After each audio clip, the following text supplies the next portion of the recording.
During the month of August, we are celebrating the Rose's 38th birthday. 38 years of serving this community.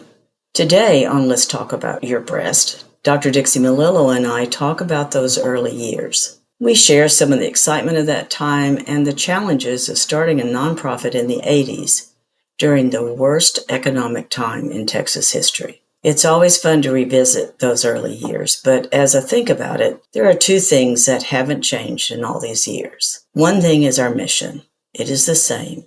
We don't want any woman or man to die of breast cancer because they can't afford the cost of a mammogram. And the second thing that hasn't changed is the support of our community. That has been so important.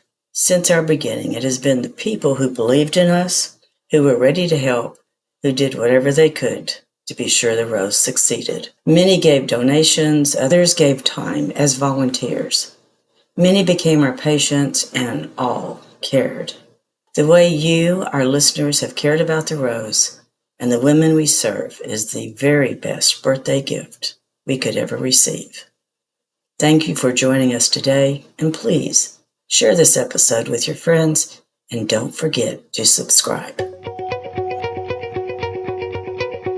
Let's Talk About Your Breast, a different kind of podcast presented to you by The Rose, a breast center of excellence and a Texas treasure. You're going to hear frank discussions about tough topics, and you're going to learn why knowing about your breast could save your life. I'm Dorothy Gibbons, and I'm the CEO and co-founder of The Rose, and I am here today with Dr. Dixie Melillo, world-famous surgeon, and the other co-founder of The Rose, and we're here to talk about those early days and today and all the things that we learned trying to set up a nonprofit, but most of all what we learned about women and breast cancer and the importance of really being sure that women know about prevention. Mm-hmm. So, Dixie, yes. Your story is so incredible. I mean, a high school dropout, ends up in medical school, ends up as a second general surgeon resident to get out of UTMB as a female, first female that ever came into Bayshore Medical Center. And I remember those days, you were just raring to go. There was nothing you couldn't do. You used to say the sky is the limit. So tell us about your story. Tell us about you as a younger girl, how you got to medical school. Okay.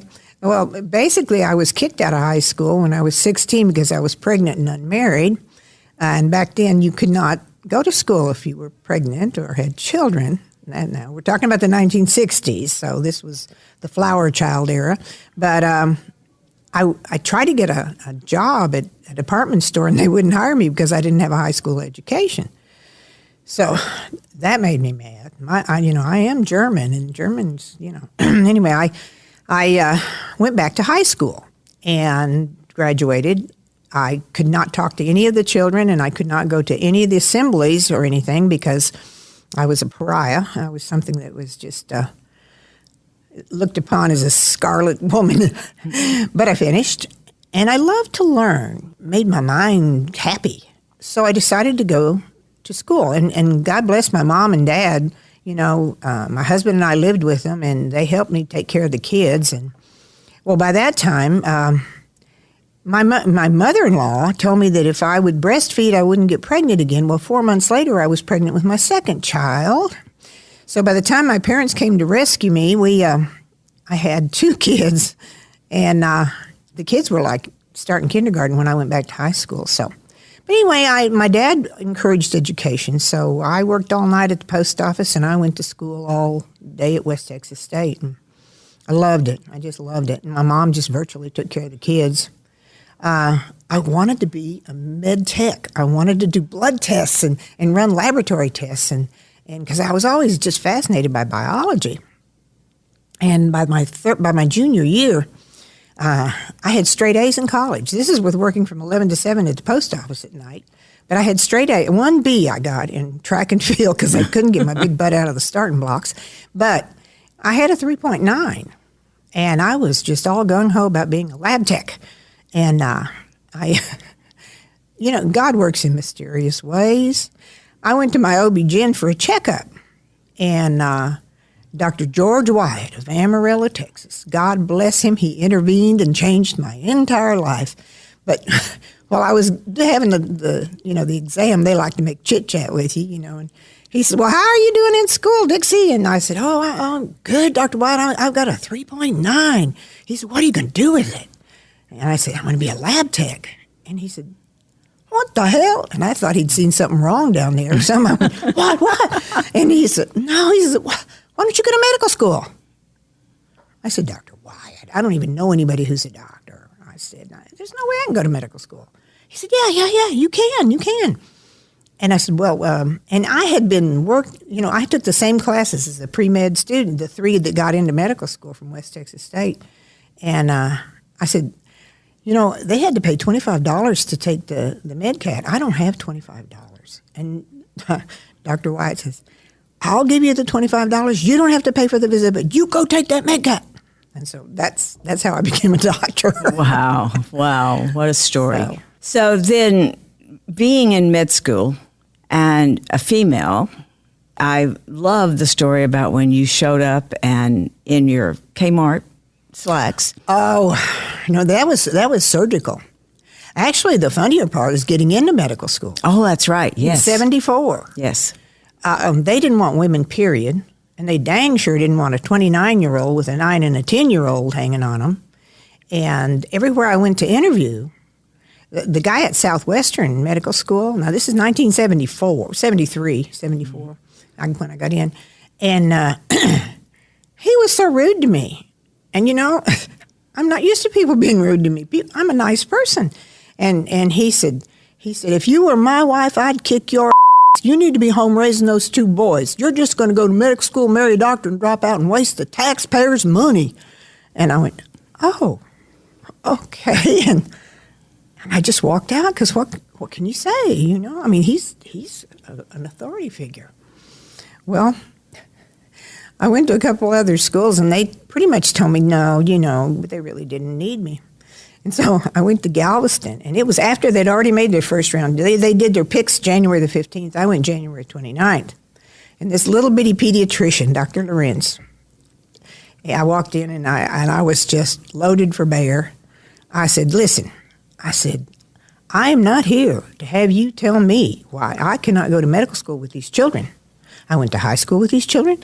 I went to college with these children, and I can dang sure go to medical school with these children. And if you don't let me in, I will go back and get a master's degree, and I will reapply. And if you don't let me in, I will get a PhD. I said, but I'm going to medical school. He said, whoa, lady, I didn't even say hello.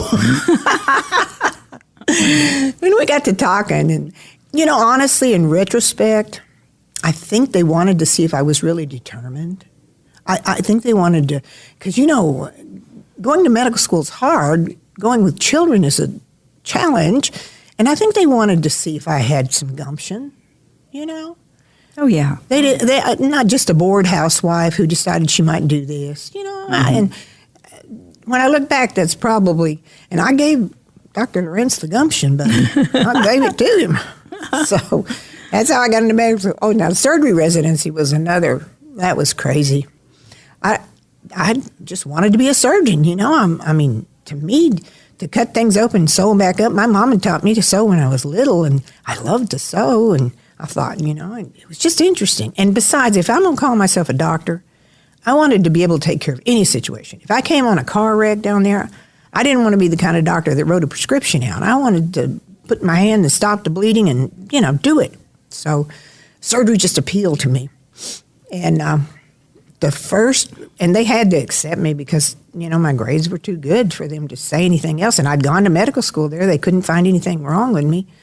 And the big guy, it was so funny. I was so proud. I had gone to Kmart. I got myself little slacks and matching blouses and some earth shoes were in way and style back then, these comfortable shoes.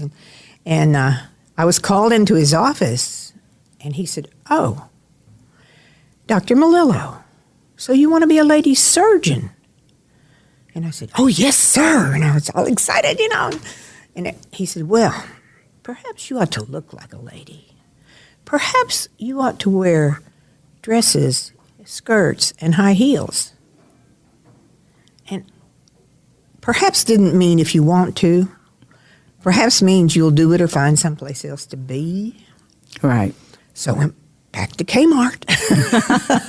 And I got little skirts that matched my blouses. And I spent 5 years tromping around in high heels. And as a result, I have neuromas and heel spurs and plantar fasciitis and, neuropathies in my feet. I can only wear these funny Jesus sandals that have a hole in the toe with my flexion. But anyway, hey, listen, no, it was good because, number one, I was older than all the other residents, so everybody thought that I was the chief doctor. I was dressed up. I had my white coat. I had my high heels, and they would tell me stuff that they would never tell the boys. They just wouldn't, because they thought, oh, those are just little worker bees, but she's the doctor. So I always had, the skinny on everybody, and people loved to talk to me. And in a way, I think it was a really good thing because it taught me that, doctors need to be someone you can trust, not someone that runs around in blue jeans and a wrinkled shirt. But, it set the whole tone for how to treat patients and how they'll treat you if you do. Mm-hmm. So it was an interesting part, but it was good. I know that you were very involved with the breast center there. Yes. And UTMB at that time, Galveston, was the place, if you didn't have insurance, that you went. It was that for the entire state. So as you got into that breast cancer area and that center, what was it that impacted you the most to want to make this a lifelong career? Well, I think the fact that you could see it before you could feel it. The mentality, well, in Pasadena when I came here, and the mentality before that had been if you feel it, you cut it out, and if it's cancer, you take the breast off. But they had a machine dedicated for the breast, and it was blue pictures. Oh, it was lovely blue pictures, and you could see the ribs, and you could see everything, and you could see a little cancer, and I was so excited that because most of the people came in with big cancers, and all we did was just mastectomy, and this really made a difference. And so when I came here to Pasadena in '83, the mentality was the same. They were doing mammograms on a machine that you X-ray your broken leg with. They were giving like 40-something rads, and I said that can't be good.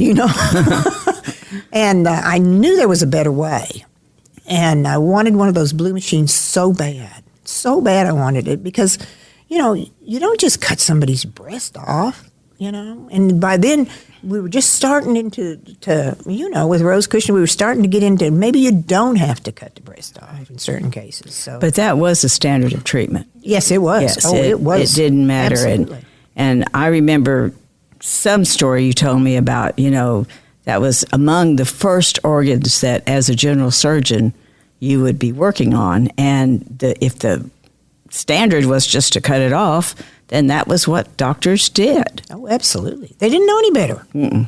I mean, that was the way they'd always been taught. Oh, and that was years before we had conservation surgery, years. But still, you saw a different way even then.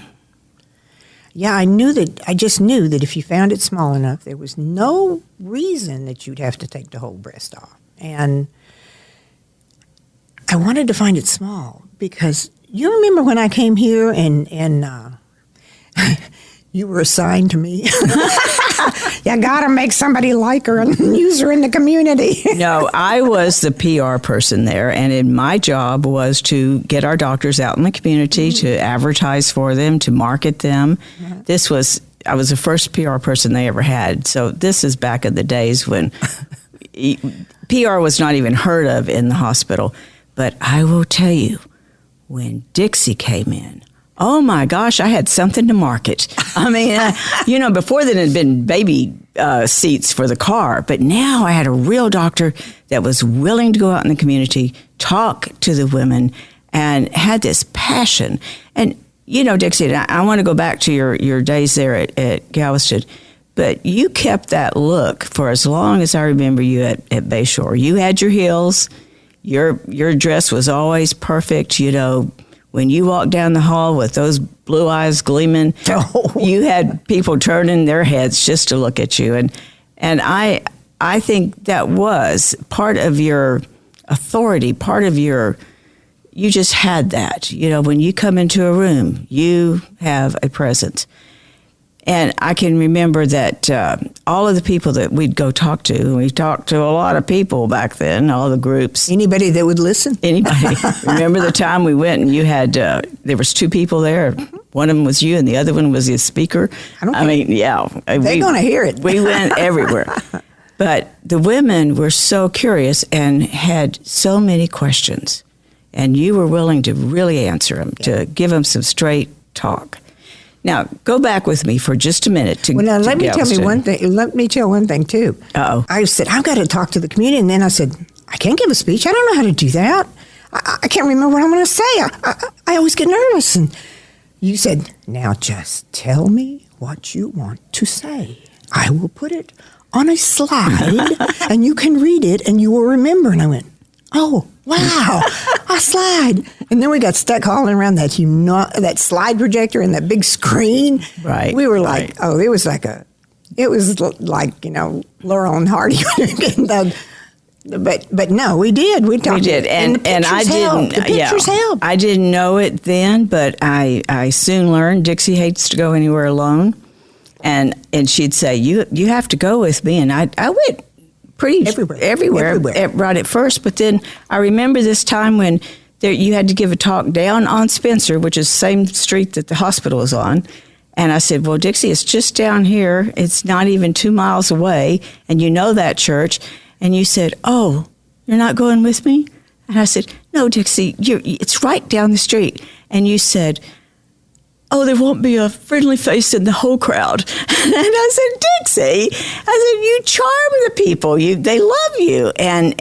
But you were so adamant. And talk about what you appreciate later. I think if I hadn't gone and sat with you, watching you, hearing you, I would have been lost. I'm not a medical person, but what I learned then, just because you wanted me there, was priceless. When we opened the Rose, I could actually talk to other doctors with some kind of knowledge, and that carried us a long ways. But you were always my strength. Yeah. I was like, I got to do this. We want to do that. Blah, blah, blah, blah. And I did, I'd still be sitting in my office wishing I could take care of somebody if you hadn't come along and you organized me. You were like my peripheral brain. Now, Dixie, let's see, and she found a way. She made a 501c3 or 3C or whatever that stuff is. And I'm just not a business person. I have all these ideas, but I never know how to implement them. And you structured me. You, and it was like you were my magic genie or something. I'd say, oh, gotta have a mammogram machine. Oh, gotta have boom, and you would find out some way to get it. And like these buses, these big buses we have are like magic to me. I don't know how you manifested them, but I think it's the coolest thing in the world. Yeah, they truly are. I mean, they're going to where places that were needed. And if ever there was one way we're doing our mission, it's through those coaches. Yes. We are covering 43 counties right now. In some of those counties, a woman would have to drive an hour and a half just to get a mammogram. Who's going to do that? But when that coach is right there at your local community center, then you'll show up. So I am so grateful for all the people that came forward and helped us get those. It's like a miracle. The whole thing has been like a miracle, Well, I'm going to tell the story of Rose. Yes. Oh, yeah. So here Dixie has taken me everywhere. And I had read a book that Rose Kushner wrote, and it was called Alternatives. And she was a journalist for the Baltimore Sun. She was the first woman to ever cover Vietnam as a journalist. She stood about 5 feet tall, was very proud of her Jewish heritage, and had a mouth on her that would embarrass anyone. And so I'm reading this book, and then Dixie wants me to go to this conference with her. And listen, I never went anywhere fancy in my life. And here we are going to these fancy hotels and all of that. But on the program, Rose Kushner was speaking as the token patient. And I thought, oh my gosh, I'll get to meet her. Maybe I'll get to talk to her. And so I sent her a letter. This is way before emails. I sent her a letter and said, Dr. Melillo and I are going to be at the conference, and is there any way that you could just spare time for coffee just to talk to us? And then she wrote back and said, I have an evening free if you'd like to have dinner. I went, oh my gosh, dinner with Rose Kushner. Oh my gosh. So we get to dinner, and again, Dixie, back then, everything matched on you. You know, you had this red suit on, your earrings matched your necklace. You know, you were just class. And we go to that dinner, and there's Rose and her husband, Harvey, and you. And, of course, Rose got interested in breast cancer because when she found a lump in her breast, her doctor said, oh, it's not going to be anything. These are always benign. We'll just do your biopsy. But on the slight chance that it might be malignant, we'll come out and tell Harvey and give you a mastectomy. And she said, what are you telling Harvey for? They're my boobs. You know, it was like, and I can't imagine that now. I can't even imagine it. But back then, she had to go to 16 different surgeons before someone would let her wake up and make that decision on her own. Well, of course it was breast cancer. And from there, she started advocating for that 2-stage biopsy procedure. She started advocating. Back then, Medicare did not cover screening. Remember that? Yes. So here we were at that table, linen tablecloth and napkins. It was so pretty. And then Dixie's telling her all about what we're doing in Houston. And Dixie was as excited then as she is now. And she was saying, we're talking to all these women, we're educating them. And I remember after a little bit, Rose kind of leaned into her space and said, well, Dixie, what are you doing to all those women after you educate them? Where are they going to get a mammogram? Oh, well, Dixie said, well, that's the whole problem. You know, they're so expensive. I've got the hospital to give us a little break, but they're so expensive. And there's no way that the working woman can afford them. And at that time, it was mid-'80s. You know, we were going through the oil bust, and you were seeing a lot of uninsured people. And so you were going on and on and on and on. And Rose leaned again into your space and said, Dixie, why don't you stop your pissing and moaning and go get yourself a nonprofit and get off your yes, yes. We say duff in public, Dixie. Oh, I'm sorry. Okay, oh. Get off your duff, okay, and go start yourself a nonprofit. You know, I remember us coming back. We barely talked at all. I think we were like, did we get chastised or something? You know, Rose called me every Friday after that, and she'd say, "What have you done about your nonprofit?" And I'd say, "Nothing." And then when she was trying to get the bill through the Congress, she said, "What congressman are you talking to about this bill?" And I said, "I don't even know a congressman. I mean, come on." But she hammered at me, and then you were on the other side of it going, we just got to do something. We just got to do something. And all she these volunteered women, me to go to Washington. I did to I was so testify. scared, and she wouldn't go with me. No. So, and I want you to go back to that one. So we followed the nonprofit. It was done. It was approved in 7 days. That is a record. No nonprofit's ever been approved that fast. And I sent Rose another letter saying, we got our nonprofit and we decided to call this place The Rose as a living tribute to you. Now, Dixie's married name at that time was Rose. My maiden name was Rose. We'd met Rose Kushner. What were we going to call this place? And so Rose, in her normal way, picked up the phone, called me as soon as she got that letter, and she said, what the hell do I need a living tribute for? And I said, I don't know, but we've already named it, so, it's done. Well, Rose never got to see the sitters. She died from a reoccurrence, but she certainly was part of the catalyst to get us going and opened some doors for us I don't think we would have had open.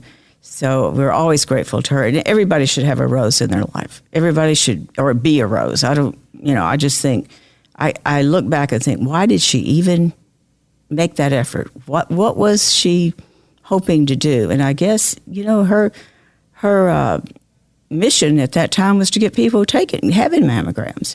All right, so we get you to Washington, and you're there testifying for the importance of mammography and getting it approved by Medicare for payment for screening. Now, that's the first step in any commercial insurance covering these procedures. So you are there. I could have killed you for. Oh, Dixie will go. She'll testify, and I took the slides. We had taken pictures, and this one particular one, I think that really kind of set us off to begin with, was that 32-year-old, yes, whose breast looked like a big white bloody cauliflower, yes, and there was a hole in it down to the chest wall. You could see the ribs, and she died a couple weeks after we took that picture. But that's when both of us said, "No way! People just can't die because they can't afford care." And you and I had both been through the system of charity systems. Oh, yes. And we knew that this was unacceptable. So you made me my little slides, and I went to Washington, D.C., and I sat in the big Senate chambers. And, oh, my God, there's all these senators, and they're sitting up on these things, and they're looking down at you. And my heart was beating so hard, I couldn't sit back in my chair because the whole chair would rock if I even tried to sit back. And so I was sitting up and I was just praying. I said, God, give me the right things to say to make these people. Yeah. And I said, this is going to happen to your mother if you don't pass this bill. I don't know if they thought it was very funny or not, but. Oh, no. You got their attention. They passed it. They did. But certainly got their attention. I don't know how that came out. That was so unprofessional. But, Dixie, again, you always knew how to talk to people at a level that people could understand.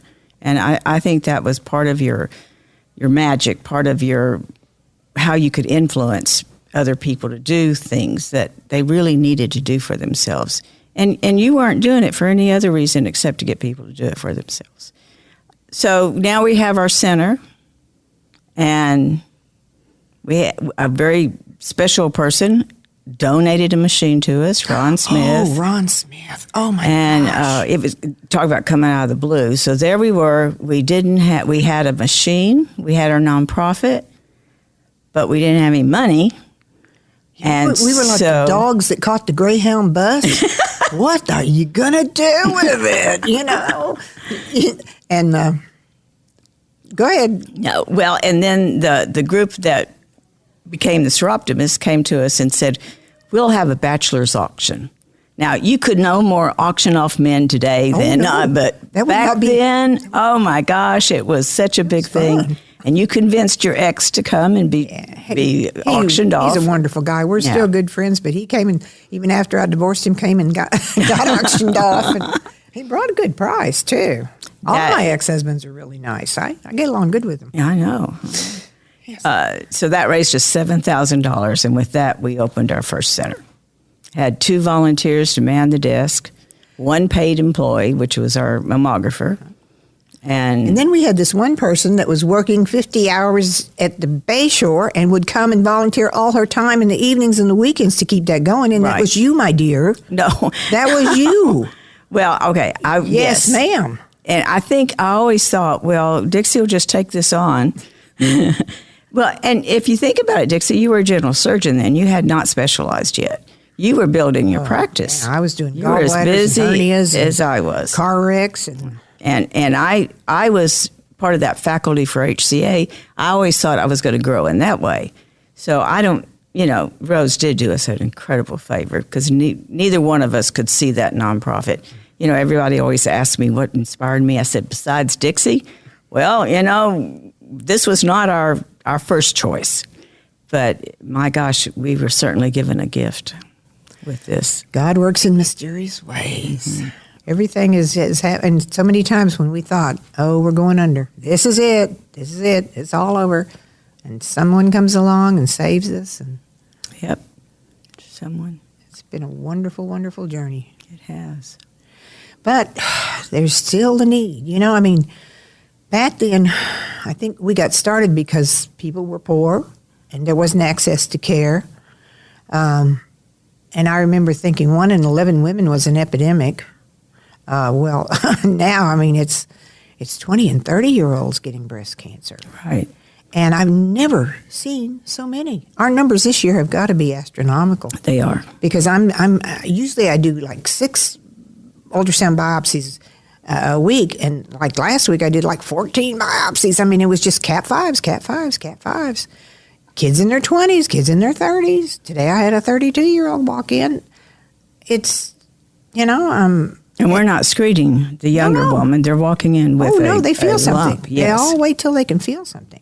And I know that all the standard is to not screen till you're 50, but a whole lot of our people will be dead by 50. That's true. So I really think they need to rethink that. We need to rethink that because it's gone crazy. And I know that we see an unbalanced population because we do take care of the people without insurance. So I know we probably see a lot more cancer than other centers do. But, they say, well, the death rate from cancer is going down. There was a big deal on, well, yeah, but the numbers of people getting it are going up. Right. The reason it's going down is because of early detection, because they can afford to get a mammogram and they can afford to get the biopsy. Well, the people that we see, and it's not that the charity system is bad. The charity system in Houston is overwhelmed. Mm-hmm. They're only humans that can do so many things a day, and the need is so great, that these people have to wait for 6 months, a year to even get in to get a baseline mammogram. Well, by then it could be too late. Mm-hmm. Whereas oh my gosh, I don't know how many people we're seeing a day, but I know myself, I see 20 to 30 people a day. This center here has about 110 women coming through every day. Yeah. Yeah. And what was interesting during COVID, yes, we had to close down for a few weeks, but boy, once we opened up, they were right there coming back. They weren't going to put it off. So that was heartwarming to me. And I think a lot of that was because of you, Dixie, and the reputation you had in the community for taking care of women. I so remember that back in the 80s, early 90s, you could speak Spanish. That was a God shot. Yeah, and that meant that the Hispanic woman, the woman who spoke Spanish, had a doctor she could talk to, and that built a lot of trust in that community. It's so neat about that. The good thing about being elderly, I don't mind being elderly. I enjoy elderly because I play that card whenever I need it. I'm not feeble. I will never be feeble. Don't call me feeble. But elderly I like. But the good thing about being elderly is you look back and you see all the God shots in your life, And I come from a family. My dad had a high school education. He was in the Air Force. My mom dropped out of school in the 8th grade to take care of her sister and brother because her mother was sick. So I didn't, I wasn't from a gifted family that would get to do things like this. But my dad was stationed in Spain, Valencia, Spain, in 1956 to 59. And there were no other Americans there. And so, a 9-year-old kid's going to go out on the street, and I looked at them, and they looked at me, and, we went puerta, ventana, y así aprendió español de personas que no podían hablar inglés. I learned Spanish from people who couldn't even talk English. And I now see that was a God shot. God knew. He's playing my life real. I just try to show up and do what he wants anymore, but he knew I was going to have patients that couldn't speak English. And so he said, well, I'll just send her to Spain and, she can learn Spanish and that way she'll be more useful to me when we go down the road. But, it's just so neat. And even getting pregnant, he likes to use the foolish to confound the wise. and he says, look what I can do with this stupid little old girl that they kick out of high school. I can make a doctor out of her. Wow. And I think that's the neatest thing when you look back on your life is you realize, and you lose that sense of, oh, I'm so important, I've done these things. No, you didn't do anything. God gave them to you. He put you in that situation so that, and if it hadn't have been me, he'd have picked somebody else. There would have been a Rose. There would have been a Rose. If I hadn't done it, if you hadn't done it, there would be other people doing this. I'm just so grateful and thankful that he picked us. Oh, me too. It has been. Let us do this. Yeah. People, I get up every day ready to go to work. Oh, me too. After all these years, 36 years we've been doing this. Yeah. It's just, I did surgery for 40 years. Yeah, it just does not, it doesn't change with what we're doing. It's still so needed, like you said. We see over 7,000 uninsured women every year, and another 3,000 that come in paying cash because a lot of times they don't know how to ask for charity or ask for sponsorship. And then when we get to a biopsy, we find out they've exhausted all of their money and they could have qualified from the get-go. So, so many of the women that come to us really are stretched financially or just don't have that health care insurance. I think that's a huge difference. And we both know that woman has a 60% chance of dying from breast cancer, more so than the other women who are getting screened every year and having their regular mammograms. I liked what you said about their baseline. We see about a third of our cancers in our uninsured people. It is their first mammogram ever, ever. So that's significant. I'm kind of like Rose. Well, you still need to be out there doing awareness. You still need to be doing everything that you can to make sure women know that there is an option. And that was the other thing you always told me. You can do anything as long as you believe you have an option. It's when you get to the end of the road and you don't think there's any options, there's no doors open, there's nothing going to happen, that you lose that hope in life.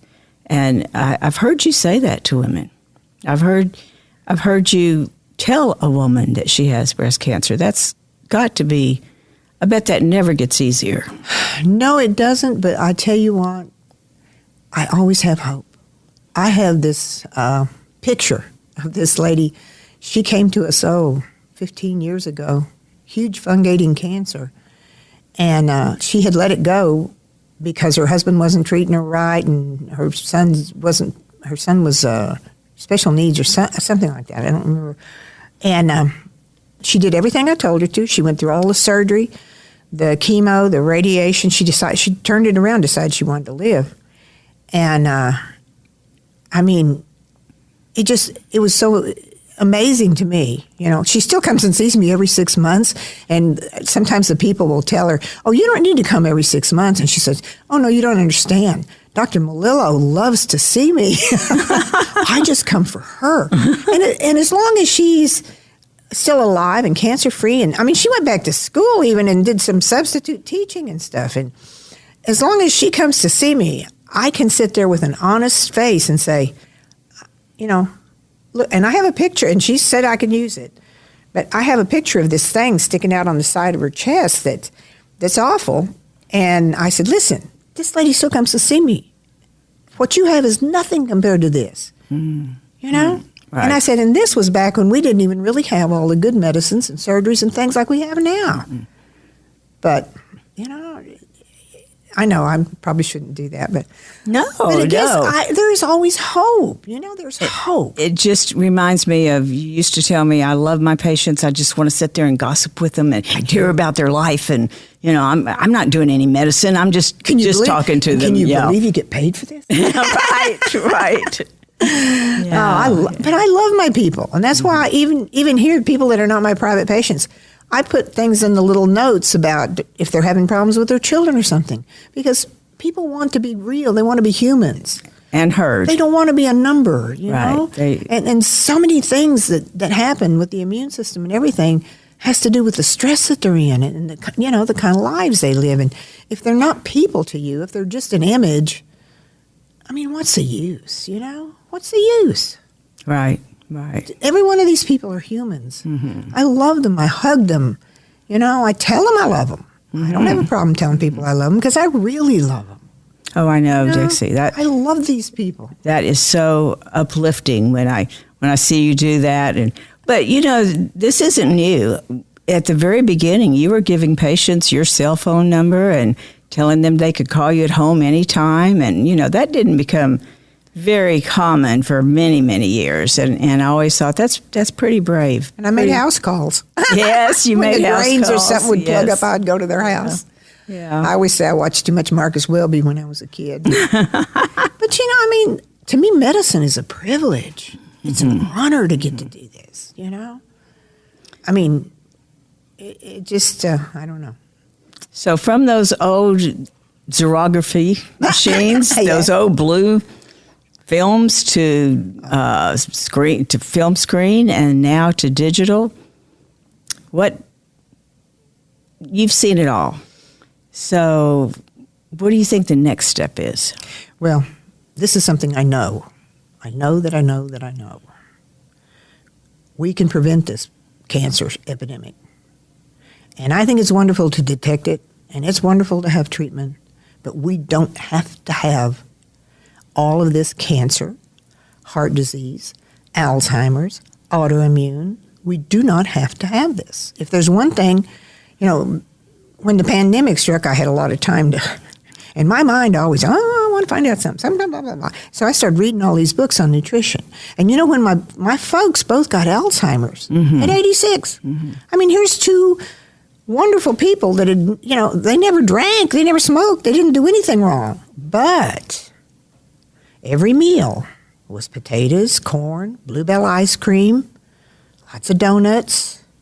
They were a little chubby, and they were very metabolically unhealthy. And my dad had heart disease, and when I got to really looking into it, I mean, we discovered in the early 2000s that Alzheimer's disease is basically just diabetes of the brain. Your brain gets insulin resistant, and it can't take up sugar anymore. And when it can't take up sugar, it just shuts down. Okay? And if you ever are around these people, all they want is sugar. My mother used to eat a whole box of Butterfinger. I would find all this candy wrappers in it. I mean, they wanted sugar constantly. And the brain is telling them, we gotta have sugar. It's just insulin resistance, okay? And like with the rest of the body, a cancer cell is just a regular cell who's broken. The mitochondria doesn't work. The only thing a cancer cell can do is eat sugar and divide, because the mitochondria cannot take the pyruvic acid that the cell's supposed to feed it and make energy. So the cell has no energy, it has no purpose. When you do a PET scan, do you know what they inject in you for a PET scan? Radioactive sugar. And the cancer takes up about 200 times more sugar, and so it lights up like a Christmas tree, and you can see the outline of it. Right. Duh. Yeah. I mean, and the thing is, the medical community knows this. They know it. But who doesn't know it is my cleaning lady, my hairdresser, my, factory worker, my what I call my normal people. But I'm on a mission now to get that to them, to get this information. I've translated it into Spanish. I give it to everybody. I ask them, please share this. You're killing yourselves. And the food manufacturers are making a fortune. Oh, they're getting rich. The pharmaceutical industry is having a ball treating the symptoms.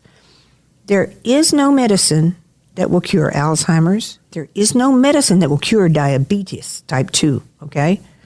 It only treats the symptoms. And they're making a fortune. Do you ever see a commercial on TV that says, well, you can really reverse your type 2 diabetes if you just quit eating sugar and carbs? Have you ever seen one?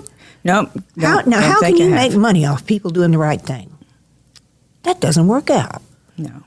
If there's no money in it, I mean, they can't even, like some of my heroes, Perlmutter and the rest of them they want so bad to do clinical trials, but nobody will fund it because, what are you going to, you can't sell these people anything afterwards. Why would we want to know that?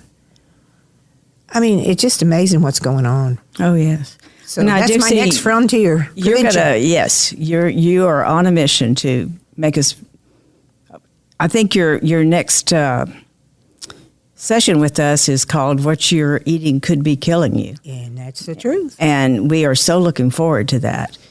So, and I know that our listeners would want to hear these things and would love to have that leaflet that you hand out to everybody. It's so informative. But now we're going to close this up, and my one question to you is, if someone has a dream and they don't know what to do with it, how would you encourage them? Do you still believe in nonprofits? Do you still believe we can do This ought to anything? be the model for every single disease. It ought to be the model for diabetes. It ought to be the model for Alzheimer's. It ought to be the model for everything, that we take care of ourselves and not just wait in line for the government to take care of us forever. Because God bless them. I mean, socialized medicine sounds good, but you're going to sit there till you get cobwebs on you before you get treated. I mean, I'm all for everybody getting treated, but it's physically not possible. Right. So people need to, to get interested in taking charge of their own health and providing ways to take care of this. Right. Now, as far as if you have a dream and you want to do something, number one and everything, trust God. He wants you to do it. He will open doors that nobody can shut. The things that he has put in my path and the opportunities he's given me are just mind-boggling. Oh, yes. But you have to do your part too. You have to show up. You have to smile. That's be nice to everybody. You have to work very, very hard, okay? Do not brag about anything except the goodness of God, and do not complain. If you will do those things, you will be successful at anything you choose. Wow. Great advice, Dixie. Great.